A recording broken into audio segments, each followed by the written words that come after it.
Yeah I আইসা একটা ভালোই হইছে।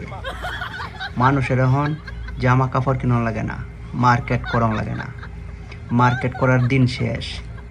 এআই এর বাংলাদেশ। মানুষ এখন এআই দিয়ে জামা কাপড় পরিবর্তন করতে পারে, মার্কেট আর করা লাগে না। দামি দামি স্যুট, দামি দামি শার্ট, দামি দামি গেঞ্জি সব কিছু এখন পরিবর্তন করতে পারে এআইয়ের মাধ্যমে। মার্কেট করা লাগে না। বালা একটা সিস্টেম আইছে। এটা শুধু আমাকে বাংলাদেশেই চলে, অন্য কোনো কান্ট্রিতে চলে না। অন্য দেশের মানুষ এআই কি ব্যবহারই করে না, আর আমরা দেশের মানুষ এআই ছাড়া তারা অন্য কিছু দেখেই না।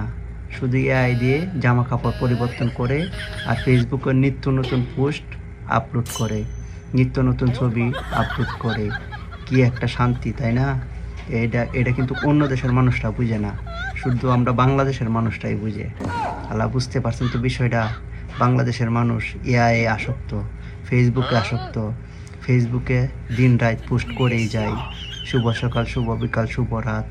এতে ইনকামও আসে, বুঝছেন নি? সবারই মনিটেশন দিছে, অন্য দেশের মানুষেরা কইলাম দিছে না।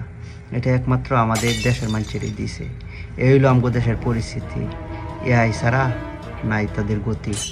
একমাত্র এআই তারা বুঝি। এআই দিয়ে নিজে স্মার্ট বানায়লা, এআই দিয়ে নিজে পরিবর্তন করেলা। বুঝে না বিষয়টা? 50,000 টাকা দামের ড্রেস হেরা এআইয়ের মাধ্যমে পায়ালা। আর কি লাগে? আর কিছু লাগবো? আর কিছু লাগতো না। শুজ একবারে জুতা ধইরা সব কিছু এ টু জেড এআইয়ের মধ্যে পায়ালা।